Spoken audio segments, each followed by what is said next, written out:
નમસ્કાર મિત્રો, આજે ફરી નવા એક વ્યક્તિની વાત લઈને આવ્યા છીએ અને નવો એક વ્યક્તિ પરિચય આપવાનો છે જેનું ક્રિકેટ જગતમાં ખૂબ જ મોટું નામ છે અને હર હંમેશા જેને યાદ રાખવામાં આવશે કે જેને એની કારકિર્દીની અંદર 4 વખત તો 10 વિકેટ કે તેથી વધુ લીધેલી છે અને 20 વખત 5 વિકેટ અને 5થી વધુ વિકેટ લીધી હોય એવા એના 20થી વધુ દાવ છે।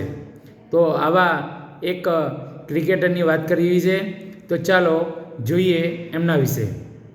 આજે થઈ 17 ઓક્ટોબરના દિવસે 1970માં અનિલ રાધાકૃષ્ણ કુંબલેનો જન્મ થયો હતો।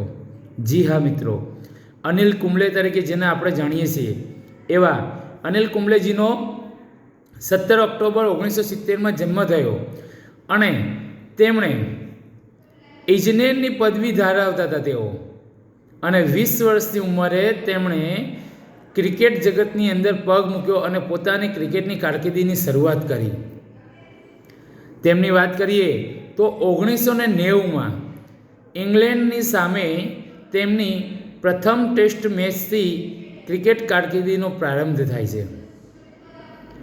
આગળ જતાં એમને ઘણી વાત સફળ થયા અને 2002ની અંત સુધીમાં તેમણે 70 ટેસ્ટની અંદર 27.98ની સરેરાશથી 349 વિકેટ મેળવી હતી।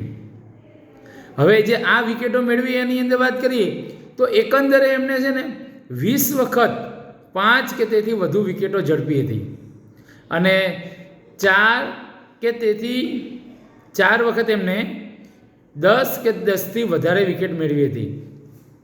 એમની આપણા દિલ્હીની અંદર ફિરોઝ શાહ કોટલા મેદાનની અંદર 1999ની અંદર પાકિસ્તાન વિરુદ્ધ મેચ હતી। એ મેચમાં તેમણે 10 વિકેટ ઝડપી એમની કારકિર્દીને શિખરે પહોંચાડી હતી અને ખૂબ પ્રસિદ્ધિ મેળવી હતી। આ વાત થઈ ટેસ્ટ મેચની। એમની વન ડે કારકિર્દી પણ એવી જ છે। વન ડેની કારકિર્દીની અંદર 2003 સુધીમાં તેમણે 308 વિકેટ ઝડપી હતી। આ 308 વિકેટ ઝડપી એમાં અનિલ કુંબલેજીએ જે એક દિવસીય મેચની અંદર એમણે જ્યારે એક મેચ હીરો કપની મેચમાં તેમનો અંતિમ મેચમાં કેવળ 12 રનમાં 6 વિકેટ એમને ઝડપી હતી અને આ એમની એક દિવસીય મેચની કારકિર્દીનો સર્વોત્તમ દેખાવ હતો। અનિલ કુંબલેજીની વાત કરીએ તો આંતરરાષ્ટ્રીય સ્તરના સ્પિનર તરીકે તેમણે ખ્યાતિ પામ્યા હતા અને વિખ્યાત થયા હતા।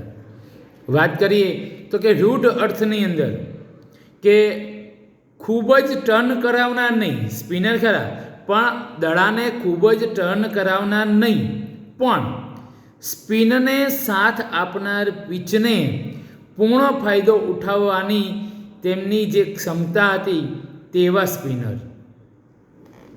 એમણે ગૂગલી, ફ્લિપર, ટોપ સ્પિન અને તેવા જ દડાનો ઉછાળ, વેગનો વેરિએશન જેવી સઘળી વાતોનો એમણે સુરેખ અને કલ્પીય મિશ્રણ કર્યું હતું।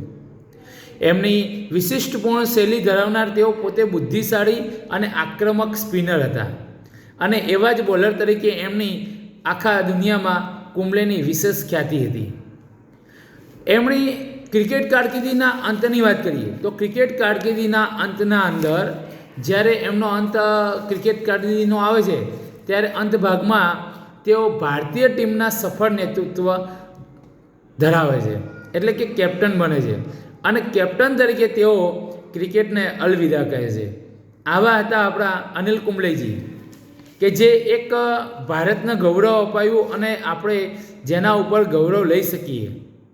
આ સિવાય એમને ઘણા ખિતાબો પણ પ્રાપ્ત થયા છે। એમની કારકિર્દી ખૂબ જ સફળ રહી અને આવા ક્રિકેટરો આપણા દેશમાં પણ થતા રહે અને આપણે ગૌરવની લાગણી અનુભવીએ।